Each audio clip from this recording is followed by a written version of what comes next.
Well, from domestic politics, we can turn to Ukraine now, because President Zelenskyy says only a negotiated settlement can end the war in his country.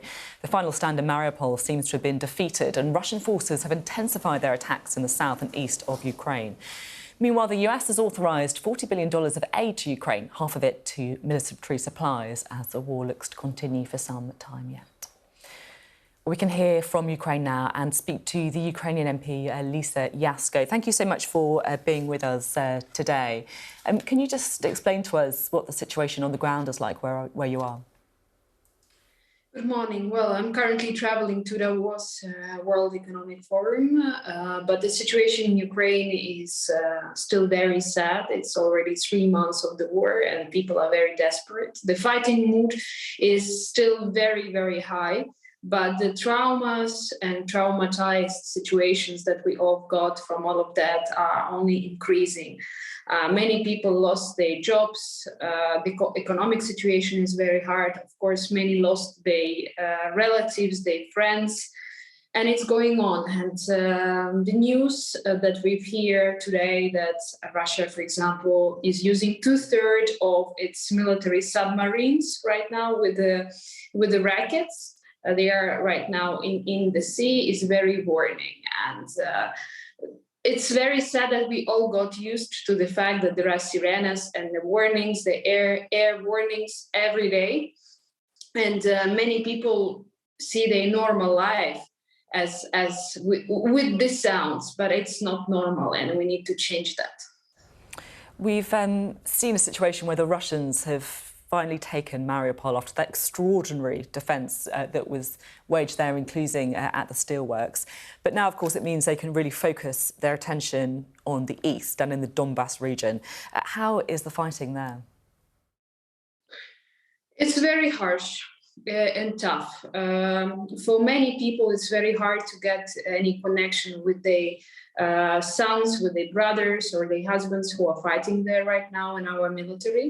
There is almost no connection. Still, there is like thousands of people who are under attack on everyday basis, without food, without water.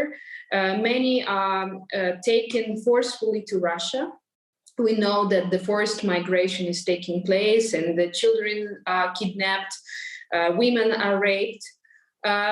Unfortunately, the situation didn't become better and it actually got worse because now we know more about the numbers.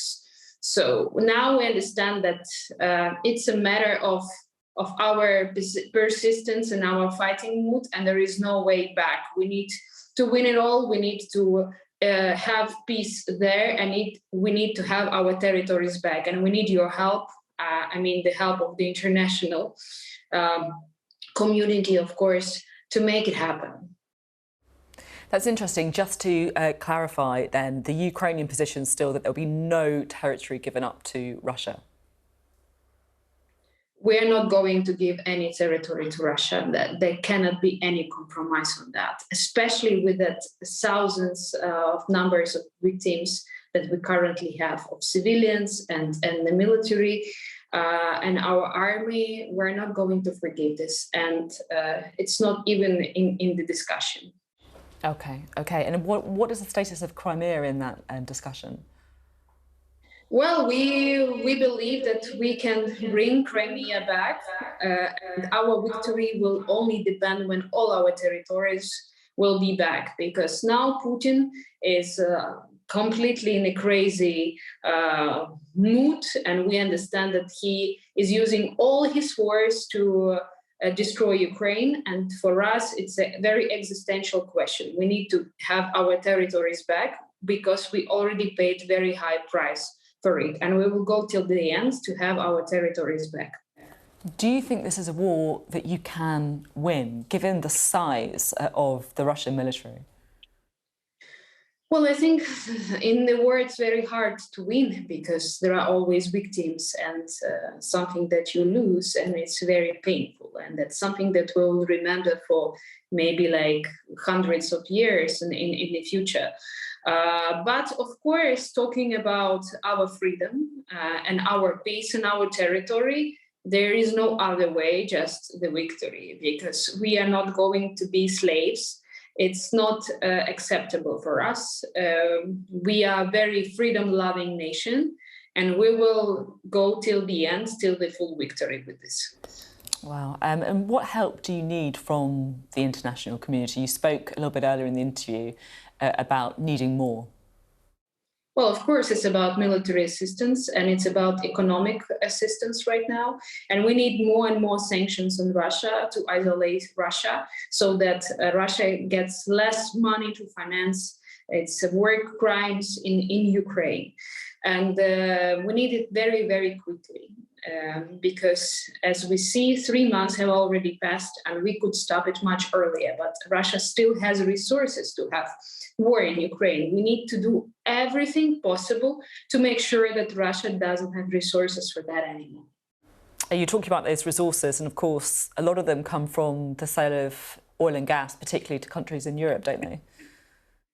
Exactly. And it's very sad when we still have some dialogues with some European countries discussing oil and gas embargo while we are losing lives of people every day. And someone is scared to lose some money from that. But we are sure that the business as usual is not acceptable anymore. The world is different right now, and it's a matter of time only when we will have the new reality. And one more thing that is very important, we need to change the international order. I'm now talking about the international organizations and the tools that we may have to stop the war and to have peace in the future. United Nations, Council of Europe, other organizations, they need to have real tools, not just on paper, but real tools that will ensure that we will not have war in Ukraine or in other European countries in the future anymore. Now, women and girls are so often, the victims of war, and we've certainly seen that in Ukraine. And if I'm being honest, some of the stories about, the rape and the treatment of children as well coming out of your country have been some of the hardest that I've ever covered as a journalist, with no doubt. It's very tempting to look the other way, but it does feel like we have to bear witness. Can you share any of the individual stories that you've heard since this war, just to give our viewers a bit of a sense of what is happening? Well, one of my colleagues lost her husband and they have 2 children. He was killed. I also know people who are in Kyiv Oblast, who were living in Kyiv Oblast and who were raped and currently are pregnant or are with very strong psychological traumas. But the numbers of these people are thousands. And I know that the hotline receives lots of calls every day from people who are in need. But even those who didn't suffer so much, we all need that, because life for us is completely different. For me, for example, it's very hard to have any happy moments, because every second I know that there is a war in my country and I cannot afford having any positive moments. But what to do with those who, for example, were raped in front of the eyes of their children, or they lost their children, and we know that there is a real nightmare of that war crimes that were happening, because the rapes were happening not only to women but also to children and to elderly, and simultaneously. And I have no idea who are those people who were raised this way, who were thinking that raping this way, so widespread, is normal. Can you imagine what is happening in the brain of these people? And it's a big tragedy and big question that I believe we need to address as international community. How did it happen? There are so many people in Russia, in the Russian society, who think that using violence is okay. It's a great danger. It's absolutely unbelievable, as you say. You mentioned there about knowing people who are pregnant after rape. How concerned are you that Poland has got such restrictive abortion laws when obviously so many millions of Ukrainian women are going to Poland? Yeah, unfortunately, it's a big problem, because we know that abortion is banned in Poland, and it's an additional big problem for Ukrainian women. But I know that there is assistance provided also from other countries. and it's a process. It's not going that smoothly, but I know that there is lots of assistance that is on the way and is provided to people who are in need, including this kind of assistance with the need of medical care and those who are unfortunately suffering from rape. But it needs time. It cannot be fixed in one day, and it's incredibly dramatic and sad for all of us. Thank you so much for talking so powerfully to us this morning. It's such a privilege to get to speak to people like you, and also, you said that you can't feel happy anymore, and I really hope that, in the future that does change. Thank you.